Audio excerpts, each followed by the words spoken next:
Queridos irmãos, paz do Senhor Jesus, bom dia a todos. Bem-vindos você à nossa Escola Bíblica Dominical, nessa manhã de domingo. E uma honra estar aqui com vocês mais uma vez. E antes de começar aqui a nossa lição, que é a de número 10 da nossa revista desse quarto trimestre, o nosso último trimestre, e com o tema O Perigo da Crise Emocional no Exercício do Poder. Esse vai ser o nosso tema de hoje. Mas antes eu quero fazer aqui um breve agradecimento a Deus, em primeiro lugar, pelo ano que nós estamos encerrando.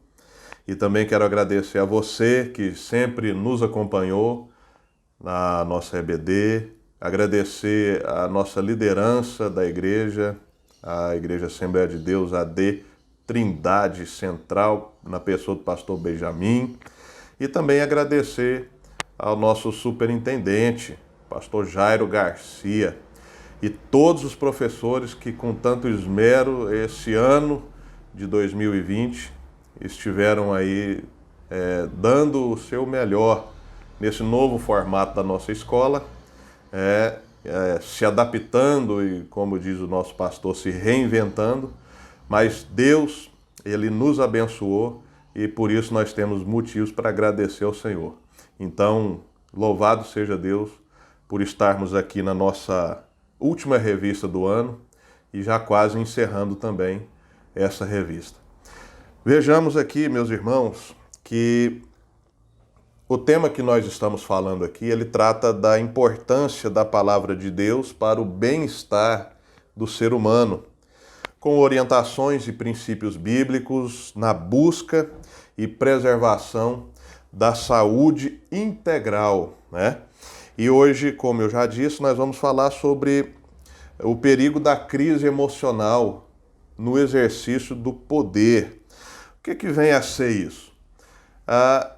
Existe um viés, um ramo, uma ramificação da nossa ciência que estuda o comportamento humano e que trata esse lidar com as emoções. Ele trata disso como a inteligência emocional. Essa inteligência emocional é aquela qualidade que a pessoa tem de gerir as suas emoções, de gerir o seu próprio eu, né? Então, eu quero falar aqui, até pela pesquisa que fizemos, o ponto de vista aqui de um psicólogo, Salovey. Ele diz que podemos enumerar alguns princípios básicos da inteligência emocional, e eu separei pelo menos 2 deles, que ele diz que é a percepção das emoções, ou seja, é você perceber e você entender as suas emoções, e em segundo lugar é o gerenciamento dessas emoções. Então é preciso a gente ter isso em mente para que tenhamos uma plena inteligência emocional, saber lidar com os nossos sentimentos. Há também um outro estudioso e um de renome no meio, Daniel Goleman. Ele diz e nos apresenta aqui um modelo, né, de competências e habilidades que a pessoa que domina, que consegue ter essa inteligência artificial, ela precisa ter. E eu também separei 2 aqui dos principais enunciados dele. E ele diz que o primeiro deles é a autoconsciência, que é reconhecer as próprias emoções. E também a autorregulação, que a autorregulação é lidar com as próprias emoções. Eu trago aqui essa breve introdução para dizer para você que nós, agora, como vamos caminhar aqui na nossa revista, e eu já te peço a você que tem a sua revista, que abra, ou você que está aí nos acompanhando com a Bíblia, abra sua Bíblia aí e já fique pronto para a gente estar buscando aí alguns textos dentro da Bíblia. Porque essa crise emocional no exercício do poder, Nós vamos falar dela agora, mais propriamente, dentro do nosso universo cristão, dentro do serviço eclesiástico. Não que ela não seja importante para as demais outras áreas da vida, mas nós vamos tratar mais especificamente com relação ao nosso serviço eclesiástico, né? A lição é a de número 10, como eu já disse. O texto áureo desta lição está aqui em Provérbios 29 e o versículo de número 23, que diz assim, olha só: a soberba do homem o abaterá, mas o humilde de espírito obterá honra. Veja que a Bíblia, ela trata dessa inteligência emocional que cada um de nós precisamos ter para o bom desempenho das nossas funções, tanto na nossa vida secular quanto na nossa vida eclesiástica. A verdade aplicada aqui diz que é imprescindível que cuidemos também da nossa saúde emocional e deixemos-nos ser guiados pelo Espírito Santo de Deus. Os objetivos desta lição são estes: comentar sobre a tentação por busca de poder. Segundo lugar, estudar acerca do perigo da crise emocional.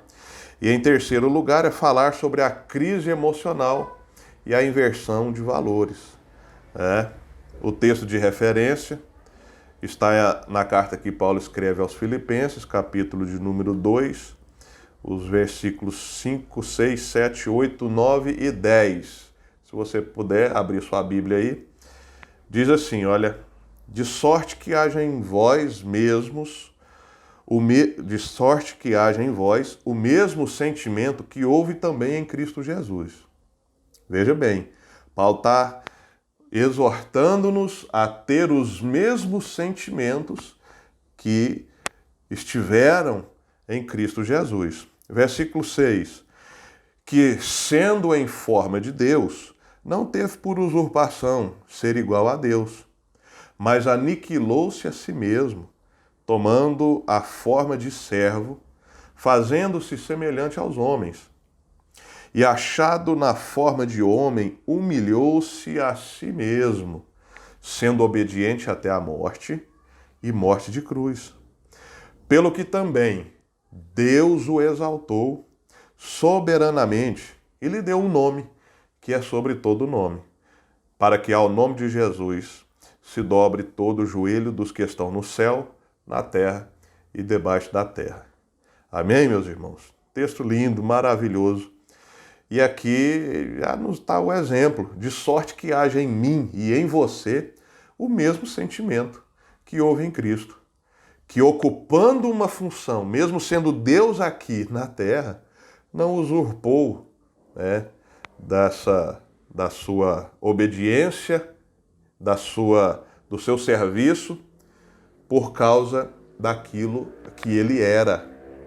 Então nós vamos falar sobre isso agora. E nós vamos falar aqui que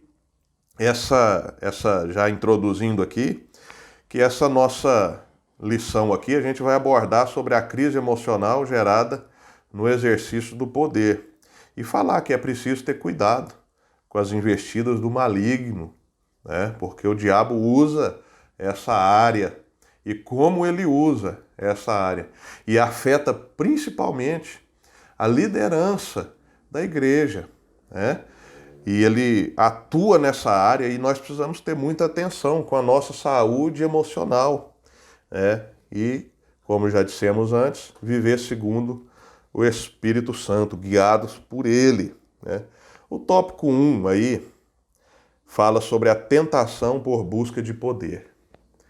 Não é de hoje, queridos irmãos, que cada um de nós temos exemplos e relatos de pessoas que conhecemos, ou até mesmo fatos dos quais chegaram ao nosso conhecimento, de pessoas que são demasiadamente interessadas pelo poder.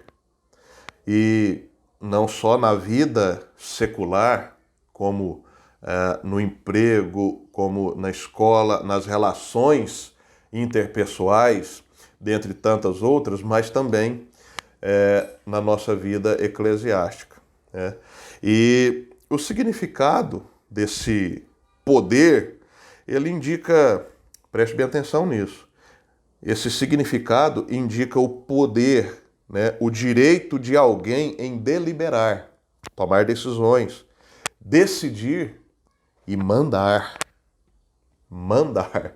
Essa palavra, ela, né, para quem busca desenfreadamente o poder, essa palavra é como um favo de mel na boca de tais pessoas, né? Mandar.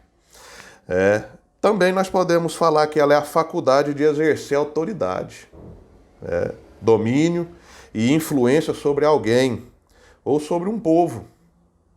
Este poder pode ser social, político, ideológico, econômico ou religioso.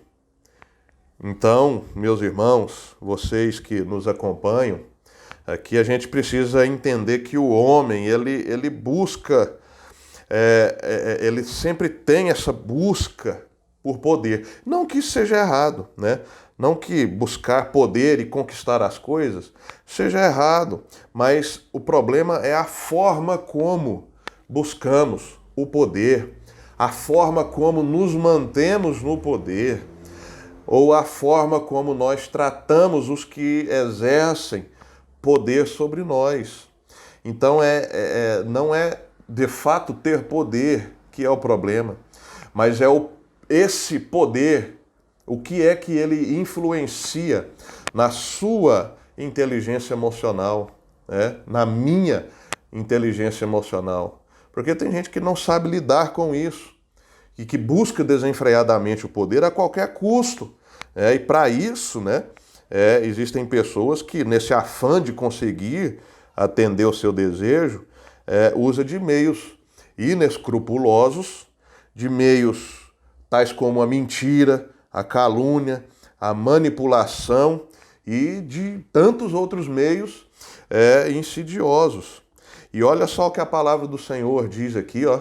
Se você puder abrir sua Bíblia lá na carta de Tiago, capítulo 1 e versículo 14, a palavra do Senhor diz assim, ó, mas cada um é tentado quando atraído e engodado pela sua própria concupiscência, né? O fato aqui é que a gente entende à luz desse versículo que a origem do mal e da tentação está em nosso próprio coração. O homem, ele é tentado quando atraído e engodado pela sua própria concupiscência. No caso, o desejo desenfreado pelo poder, né? E a gente aqui, nós não podemos esquecer que quem detém todo o poder é Deus. Meus irmãos, que fique bem claro isso na nossa mente. O dono do poder é Deus. E Deus concede poder e autoridade da forma como Ele quer e a quem Ele quer, escolhidos pelo seu desígnio divino. Então, nós temos que entender que não é errado buscar sucesso, buscar posições, não é errado. A própria palavra do Senhor diz que quem deseja o episcopado, boa obra, deseja para si. Então nisso não é errado.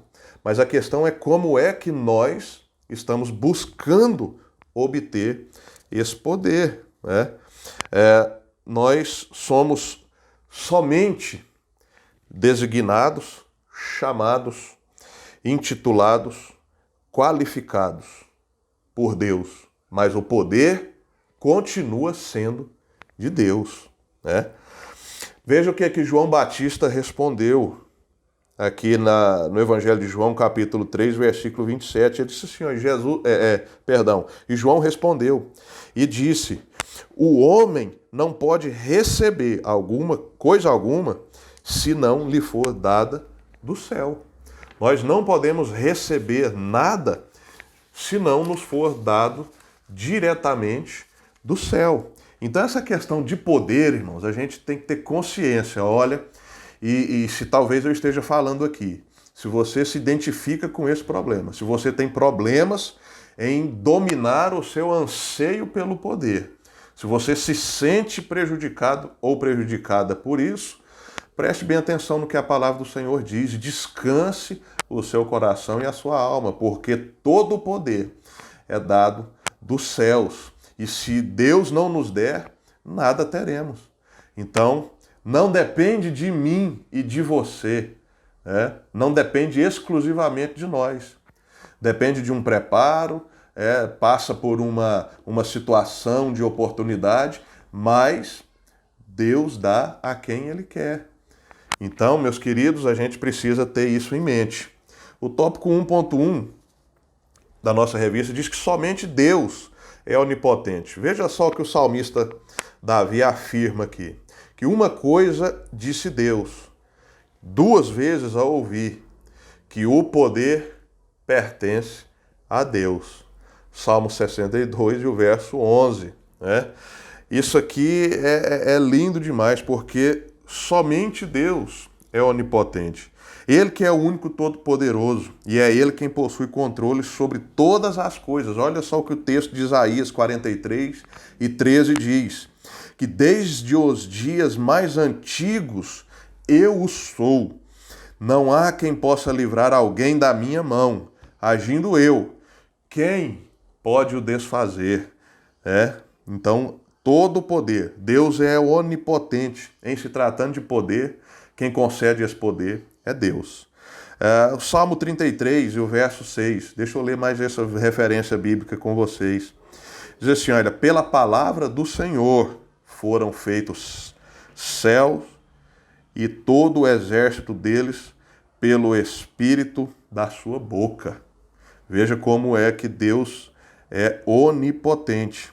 E dentro disso aqui, a gente pode ver que a visão bíblica de poder é que todo poder vem de Deus, que dá a quem Ele quer, quando Ele quiser, e tira quando for o seu desejo. Portanto, o poder é todo dele, e ninguém tem ele se ele não der. Fique muito bem claro isso para nós, para mim e para você.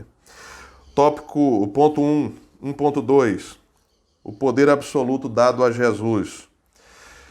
O texto de Daniel 7:27, deixa eu ler com vocês. Diz assim, olha, e o reino, e o domínio, e a majestade dos reinos debaixo de todo o céu serão dados ao povo dos santos do Altíssimo. O seu reino será um reino eterno, e todos os domínios o servirão e lhe obedecerão. Aqui é uma visão messiânica dada por Deus ao profeta Daniel, né? E aqui diz que esse poder absoluto foi dado a Jesus Cristo. Tópico 1.3, tentativa de ser como Deus. Uma sugestão de Satanás. Meus irmãos, isso aqui é um perigo. Porque quem busca o poder a todo custo se assemelha muito à pessoa infeliz de Satanás, né? Desde a queda do homem lá no Jardim do Éden, o diabo ele vem tentando o homem, utilizando as suas próprias concupiscências e aproveitando dos seus desejos e vaidades para o afastar da presença de Deus. Foi o método que ele utilizou. Diz assim, não, se vocês comerem desse fruto, vocês serão iguais a ele. Então, Satanás usa desse plano ardiloso para poder afastar o homem de Deus. E eu friso essa palavra afastar, porque quem busca desenfreadamente o poder e quem tem isso arraigado no seu coração como um modo de vida, como um estilo de vida, obter poder a qualquer custo, seja lá o que for, seja necessário fazer o que for, né? E essa pessoa está cada dia mais se afastando de Deus e se parecendo mais com o diabo. Então precisamos tomar cuidado e muito cuidado com isso. Tópico 2. O perigo da crise emocional. Quais são os perigos disso? A nossa revista, ela diz que em Isaías 14, dos versículos 12 ao 20, e Ezequiel 28, do 11 ao 19, temos a descrição bíblica do que aconteceu com os reis da Babilônia e de Tiro. Os dois exemplos, rei de Babilônia e rei de Tiro.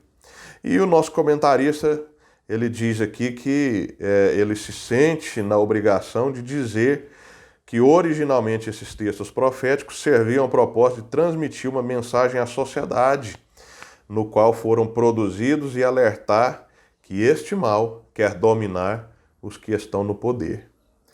Falo diretamente agora para você que é líder, para você que tem uma função eclesiástica, ou para você que talvez não é crente, não congrega em uma igreja, mas exerce função de liderança no seu trabalho, na sua profissão.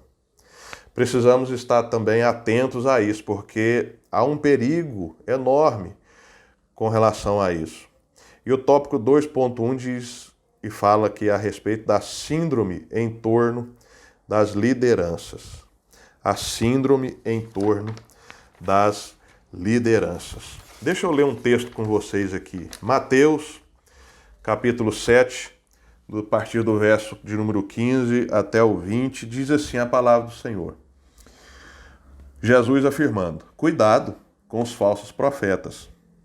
Eles vêm a vocês vestidos de pelos de ovelhas, mas por dentro são lobos devoradores. Vocês os reconhecerão por seus frutos. Pode alguém colher uvas de um espinheiro ou figos de ervas daninhas? Não.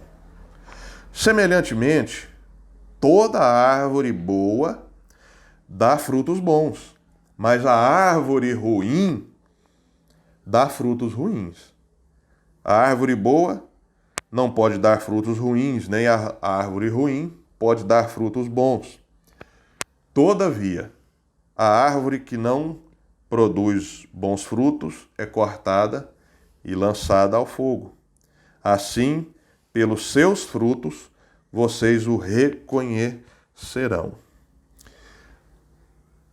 Como é que a gente reconhece alguém que está fora da palavra de Deus, fora do centro da vontade de Deus e vive desenfreadamente pela busca do poder ou por se manter no poder, ou na liderança, ou na coordenação, seja lá o termo que for apropriado? Como Jesus nos alerta aqui sobre os falsos profetas, a gente tem visto nos últimos dias aí gente e muitas pessoas, pastores, líderes, mercadores da palavra de Cristo. Por todos os lados a gente vê essas pessoas. Por isso, precisamos dar muita importância ao estudo da palavra de Deus para não sermos enganados por falsos profetas que buscam atender às suas ambições e projetos de poder. Ou seja, querem se manter no poder ou alcançar o poder, mas deturpando a palavra, e aplicando heresias no meio do povo, usando de métodos para fazer com que o povo os aplaudam e os ovacionem, como verdadeiros, praticamente semideuses. Então isso tudo é reflexo de gente que quer poder, quer se manter no poder e faz qualquer coisa para estar ou se manter nele. Jesus ainda diz em Marcos 13, 22, diz assim: pois aparecerão falsos cristos e falsos profetas que realizarão sinais e maravilhas, para, se possível, enganar os eleitos. Por isso, fiquem atentos. Avisei-os de tudo antecipadamente. Jesus já nos avisou que aconteceria e que viriam muitas pessoas com problemas de inteligência emocional, que não sabem dominar a si próprios e que são amantes de si mesmo e buscam o poder a qualquer custo. A verdade é que a busca desenfreada pelo poder e domínio gera falsos profetas e falsos mestres. Então, acenda-se para nós uma luz amarela de atenção. Necessário é fazermos uma autorreflexão da nossa liderança, uma autorreflexão da nossa personalidade, uma autorreflexão de como é que nós estamos exercendo a autoridade ou o domínio ou o poder que nos fora delegado por Deus para o benefício da sua igreja, não para o benefício próprio. Queridos, o 2.2 nos dá aqui o exemplo do caso de Saul. Vejamos aqui que Saul foi escolhido por Deus. Isso é inegável. O povo ansiava e pedia por um rei. Deus escolheu Saul, né? No início ele foi humilde, chegando até mesmo a se esconder no meio das bagagens para ver se passava desapercebido e escolhessem outro para ser rei, porque ele sabia dos desafios, né? O rei Saul, no início do seu reinado, foi bem. Ele começou bem, né? Ouvia a orientação do profeta Samuel, mas o exemplo de Saul serve para todos nós, que mesmo não nos julgando capazes de fazer a obra, como Saul se julgava incapaz de fazer a obra, Deus nos escolhe, nos capacita e nos faz cumprir com o seu chamado. No entanto, precisamos dar ouvido aos seus mandamentos e obedecer à sua palavra, que foi o que Saul não fez. Saul, para se manter no poder, tomou aqui a atitude errada. E olha só o que John Maxwell diz no seu livro, eu quero fazer uma citação desse livro aqui, e aqui nesse ponto eu digo para você que está nos assistindo aqui até agora e participando dessa aula conosco, que eu vou ler um trecho desse livro, e esse mesmo livro aqui, que tem o nome de 21 Minutos de Poder na Vida de um Líder, de autoria do pastor John Maxwell, eu vou estar sorteando não, me perdoe, eu vou estar presenteando você que está nos assistindo, e para você ganhar esse livro no formato digital, um e-book, que eu vou enviar para você, com a oferta de toda a nossa escola bíblica dominical, basta você comentar aqui nos nossos comentários o que você está achando da EBD digital, o que você está achando das nossas lições, o que você acha desta lição especificamente. Faça o seu comentário e vamos deixar aqui na descrição desse vídeo o contato para que você adicione aí nos seus contatos do WhatsApp, mande uma mensagem que nós vamos estar enviando para você esse livro de forma gratuita para te ajudar aí nos seus conhecimentos. Mas voltamos aqui, veja só o que esse autor diz.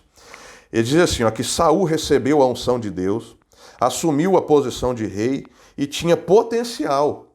Saul tinha potencial para se tornar um grande líder. Porém, ainda que não tivesse nenhum limite externo que bloqueasse a sua liderança, ainda havia limites internos, intrínsecos em Saul, que tampava a sua visão. São eles: o medo, a impaciência, a negação, a falsidade, o ciúme e a ira. Todas as fraquezas de caráter que eram camuflados por sua larga arrogância. Então, veja que todos aqueles que têm esse desejo, que têm esse descontrole pelo poder, são, de certa forma, arrogantes. E por trás dessa sua arrogância, esconde aqui tais desvios de caráter. Saul tinha vários conflitos internos que o fizeram tropeçar. Era um homem escolhido por Deus? Sim. Era um homem que tinha capacidade, que tinha todas as características para ser um bom líder? Sim, porém, não cuidou da sua saúde emocional. Preferiu sacrificar, desobedecendo a ordem de Deus, e, por fim, ele teve um fim trágico. Nós possamos aprender com essa história, né? E guardar-nos de tal fracasso. Tópico 3. A crise emocional e a inversão de valores. Porque há uma inversão de valores proveniente dessa crise emocional, desse abalo emocional provocado pela busca desenfreada do poder. O tópico 3.1 aqui da nossa lição diz assim, que Gálatas 6, versículos 7 a 8, diz assim, olha, não erreis, Deus não se deixa escarnecer, porque tudo que o homem semear, isso também ceifará, porque o que semeia na sua carne, da carne ceifará a corrupção. Mas o que semeia no Espírito, do Espírito ceifará a vida eterna. Né? Desta lei, meus amados, ninguém escapa. Tudo aquilo que nós plantamos, nós iremos colher. Se plantarmos na carne, colheremos corrupção. Se plantarmos no Espírito, o texto diz que ceifaremos a vida eterna. Essas consequências são inevitáveis, né? São inevitáveis. O Salmo 126, no verso 6, diz que aquele que leva a preciosa semente, andando e chorando, voltará, sem dúvida, com alegria, trazendo consigo os seus molhos. Então, mais um texto que nos diz e que nos mostra aqui, melhor dizendo, a realidade dessa lei da semeadura. Por que é importante a gente entender e a gente trazer esse texto bíblico para dentro aqui do nosso raciocínio, da nossa lição? Para a gente entender que a lei da semeadura é inevitável nas nossas vidas, né? E a gente precisa, sim, se esforçar muito, né, em uma obra, né? E ao passo que, às vezes, o resultado do nosso esforço parece que a colheita nunca chega, né? Parece que demora para a gente colher. Mas eu te digo que no tempo certo, no tempo da colheita, nós iremos colher. Agora, colheremos o quê? Como é que você está plantando? Você que é líder, você que é pastor, você que tem um cargo de organização, como é que você está agindo? Como você tem liderado? Como você tem feito as coisas? Tudo tem que ser feito para a glória de Deus. Não para a minha própria glória, para a sua própria glória. Porque assim fazendo, estaremos semeando na própria carne. E da carne colheremos contendas. E da carne colheremos aqui corrupção. Mas quando semeamos no Espírito, nas coisas espirituais, e assim fazendo, nós estamos cuidando da nossa saúde emocional. Estamos nos blindando da sedução do poder e da crise, né, de querer sempre mandar por mandar, né? Então nós precisamos estar livres disto. Os efeitos da crise emocional na liderança geram sequelas. Isso aqui é muito importante. Veja bem o que Paulo escreve na sua primeira carta a Timóteo, capítulo 6, e os versículos 3 e 4. Diz assim, olha, se alguém ensina alguma outra doutrina e se não conforma com as sãs palavras de nosso Senhor Jesus Cristo e com toda a doutrina que é segundo a piedade, essa pessoa é soberbo e nada sabe, mas delira acerca de questões e contendas de palavras, das quais nascem invejas, porfias, blasfêmias e ruins suspeitas. É o que Paulo nos orienta aqui.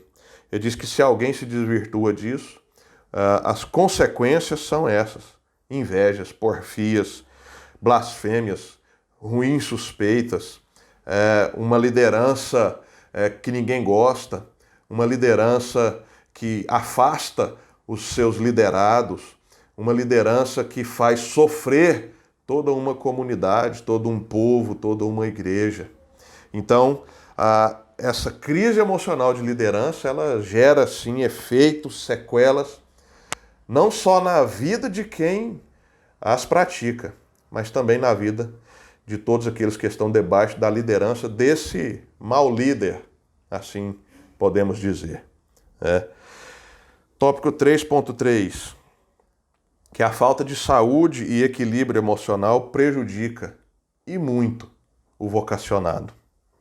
Meus irmãos, Pedro, na sua primeira carta, capítulo 5, versículo 2 e 3, ele escreve: apacentai o rebanho de Deus, que está entre vós, tendo cuidado dele, não por força, mas voluntariamente, nem por torpe ganância, mas de ânimo pronto, nem como tendo domínio sobre a herança de homens, mas servindo de exemplo para o rebanho. Essa é a orientação da parte de Deus para nós, para você que me ouve aí. Lidere, mas lidere crendo e sabendo que quem te colocou como líder foi Deus. E se não fosse o próprio Deus ter te colocado como líder, jamais eu e você, ou qualquer um de nós que estamos participando dessa aula, poderíamos fazer alguma coisa, poderíamos exercer algum tipo de influência. Então, o fato é que na nossa caminhada a gente depara muitas das vezes com líderes e vemos que o seu chamado para a obra de Cristo, as suas atitudes, têm sido frustradas por causa dessa doença emocional, que é essa busca desenfreada pelo poder. Concluindo, meus irmãos, eu quero deixar para vocês também 1 Pedro, capítulo 2, versículo 25, que diz assim: para mim e para você, porque éreis como ovelhas desgarradas, mas agora tendes voltado ao pastor e bispo da vossa alma. Ou seja, nós não éramos nada, não éramos ninguém. Porque Deus nos chamou, nós devemos total devoção a Ele, amor à sua palavra, respeito para com o seu rebanho. E somos obrigados, pela palavra, a produzir frutos e frutos bons, porque toda aquela árvore que não produz frutos bons será cortada e jogada no fogo. Fique aí essa reflexão para nós, né? Porque vendo tudo isso aqui, a gente tem o dever de amar e de cuidar, meus irmãos, de nossos irmãos em Cristo, de sermos pacientes e dispostos a ajudar e a ensinar, agindo com temperança, equilíbrio, não sendo dominadores de ninguém, não fazendo negócios com a lã das ovelhas, mas sendo exemplo, como o nosso Senhor Jesus Cristo, para que os outros possam nos seguir, possam te seguir, vendo Cristo na sua vida. Muito cuidado com essa crise gerada pela busca desenfreada de poder. Propositadamente, deixei para fazer essa oração ao final e quero que você ore comigo. Senhor Deus e Pai, obrigado por esta aula de hoje. Obrigado pela vida de quem está aí do outro lado nos assistindo, acompanhando essa lição. Senhor, e que o Senhor possa acalmar, Senhor, o nosso coração, faça-nos entender que só o Senhor é Deus, que o Senhor é onipotente, que o Senhor tem todo o poder no céu, na terra e debaixo da terra, e não há outro nome além do nome de Cristo Jesus. Portanto, façamos-nos, ó Deus, a imagem do nosso Senhor e Salvador Jesus, humilhando-nos, sabendo que todo o poder está nas tuas mãos e o Senhor o concede a quem quer e da forma como quer. Nos ensina, Deus, a sermos líderes melhores, a sermos pessoas melhores, para que o teu rebanho, para que a tua igreja continue avançando e triunfando. Em nome de Jesus. Queridos, Deus abençoe a sua vida. Ótima semana para você.